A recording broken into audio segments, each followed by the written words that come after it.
गाय का मिट्टी का घर। गोकुल गोकुलपुर में अपने माता पिता के साथ रहता था।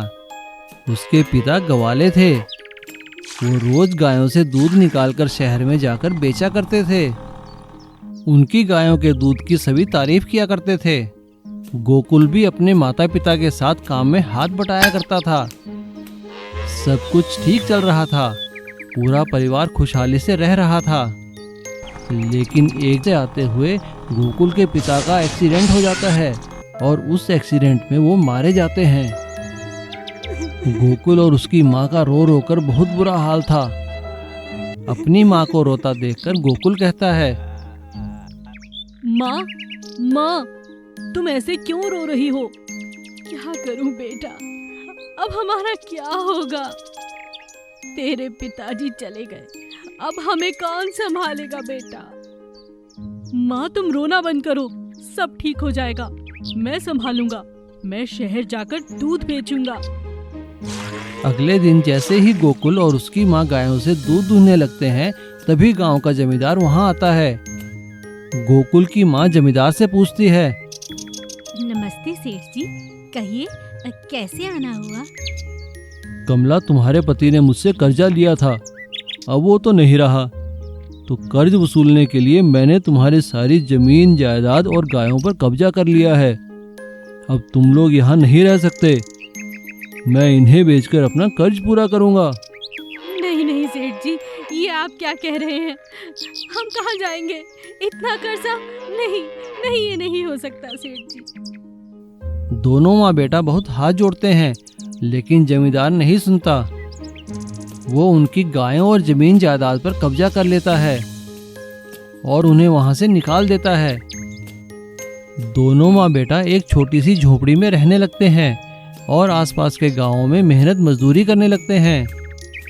एक दिन जब गोकुल पड़ोस के गांव से मजदूरी कर वापस आ रहा था, तभी उसे एक छोटी सी गाय दिखाई दी जो बारिश में भीग रही थी। गोकुल को उसे देखकर बहुत दया आई। वो उसे अपने साथ अपने घर ले गया।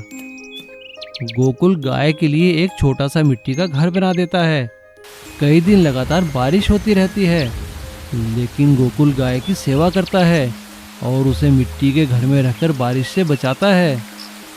जब बारिश रुकती है तो दोनों माँ बेटा हैरान हो जाते हैं कि गाय के मिट्टी के घर की जगह एक बहुत बड़ा सोने का महल था। जब वो दोनों हैरान होकर वहां आते हैं तो गाय उनसे कहती है, गोकुल, मैं कामधेनु गाय हूँ। तुमने मेरा बहुत ख्याल रखा। इस मिट्टी के घर को मैं सोने के घर में बदल रही हूँ। इस घर के अंदर पड़ा हुआ सोना तुम्हारे बहुत काम आएगा। ऐसा कहते ही गाय वहां से गायब हो जाती है। महल के अंदर बहुत सारा सोना पड़ा था। वे दोनों सोना बेचकर बहुत सारी गायें खरीदते हैं और फिर से दूध का कारोबार शुरू करते हैं और खुशी खुशी रहने लगते हैं। खिलौने और बौनों का बचाव। टनकपुर गांव में जंगल में एक बौनों की गुफा थी। उस गुफा में बौने काफी समय से रहा करते थे और वो कभी कभी घूमने के लिए बाहर गांव में भी आया करते थे। छोटे होने के कारण इंसानों की नजर कभी उन पर नहीं पड़ती थी। गांव वाले और बौने काफी समय से बिना एक दूसरे को देखे वहां रहा करते थे। लेकिन एक साल काफी बारिश होने की वजह से बौनों की गुफा तबाह हो गई। नदी का सारा पानी बौनों की बस्ती में घुसने लगा। उनके घर टूटने लगे। हे भगवान, इस बरसात ने तो सारे घर तबाह कर दिए। अब तो नया घर बनाना होगा। चलो सरपंच से बात करते हैं। सभी बौने मिलकर अपने सरपंच के पास गए। सरपंच जी, जल्दी जल्दी नए घर बनाने का इंतजाम करिए। बरसातों के मौसम में सारे घर बर्बाद हो चुके हैं। ठीक है, लेकिन घर बनाएगा कौन? सरपंच की बात सुनकर एक बौने ने कहा, हम बनाएंगे। मैंने गांव के बच्चों को खेलते हुए देखा है। उनके पास नए नए तरीके के खिलौने हैं। हर तरह का खिलौना है जिनसे घर भी बनाया जा सकता है। सरपंच ने बौने की बात सुनकर कहा, क्या कहा? ऐसी बात है तो जाओ, उन खिलौनों को यहाँ ले आओ। सरपंच से आज्ञा लेकर कुछ बौने हिम्मत करके गांव में गए और वहां से उन्होंने बच्चों के खिलौने लाने का सोचा। चलो दोस्तों, वो पिंकू का घर सब जानते हैं ना, उसके पास 100 से भी ज्यादा खिलौने हैं।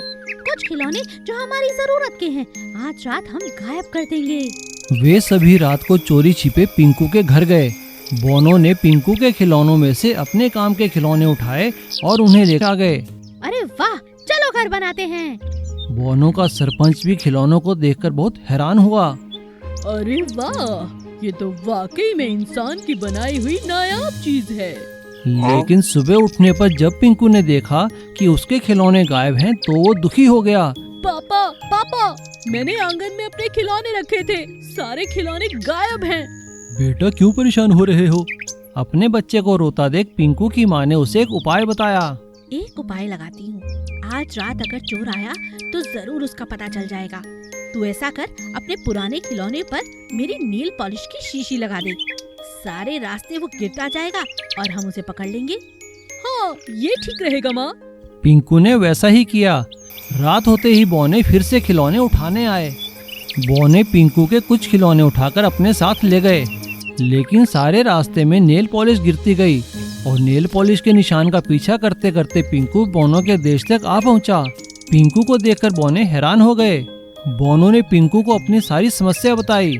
हम तो यहीं पर रहते हैं बरसों से, लेकिन वो क्या है ना, बरसात में हमारे घर टूट गए हैं। हम नए घर बना रहे हैं, हमारे पास औजार और मशीनें नहीं है।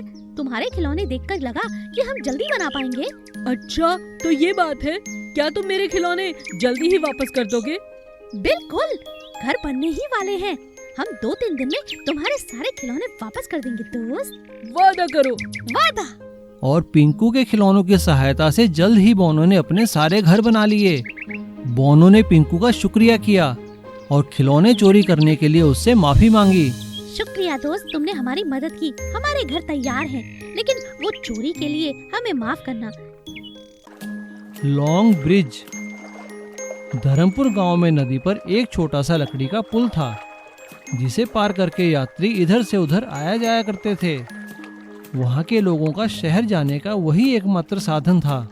उसी गांव में यशोदा नाम की एक औरत रहा करती थी, जिसका बेटा गोपाल शहर में पढ़ाई किया करता था। और पढ़ाई खत्म होने के बाद उसकी शहर में बहुत अच्छी नौकरी लग जाती है। अपनी पहली कमाई से गोपाल एक बहुत अच्छी गाड़ी खरीदता है और उसे लेकर वो वापस गांव आता है। लेकिन पुल के पास आकर वो हैरान और दुखी हो जाता है, क्योंकि उसकी गाड़ी पुल के पार नहीं जा सकती थी। ये देखकर उसे बहुत गुस्सा आता है और वो गुस्से में अपने घर न जाकर सीधा प्रधान के घर जाता है। प्रधान काका नमस्कार। अरे आओ बेटा कृष्णा, कैसे हो? बड़े दिनों बाद आए शहर से। अब काका आप ही बताइए, मैं आऊं भी तो कैसे? मैंने इतनी तरक्की की है, लेकिन इस गांव में मैं अपनी गाड़ी भी नहीं ला सकता। मैं तो बस आपसे यही कहने आया था कि आप कुछ करते क्यों नहीं? अरे बेटा, मैंने सरकार को बड़ी चिट्ठियां लिखी है, हमारे गांव के लिए एक पक्का पुल बनाया जाए, लेकिन कोई सुनवाई नहीं होती बेटा। अब तुम जवान लोग ही कुछ कर सकते हो। वो ये सब देखकर हैरान था कि गांव ने अभी तक कोई भी तरक्की नहीं की है। लेकिन प्रधान काका, अगर कोई बीमार हो जाए तब आप क्या करोगे? यहाँ तो एम्बुलेंस भी नहीं आ सकती। अरे बेटा, इसी बात का तो रोना है।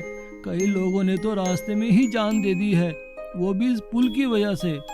प्रधान के मुंह से ये सब सुनकर वो बहुत उदास हो जाता है।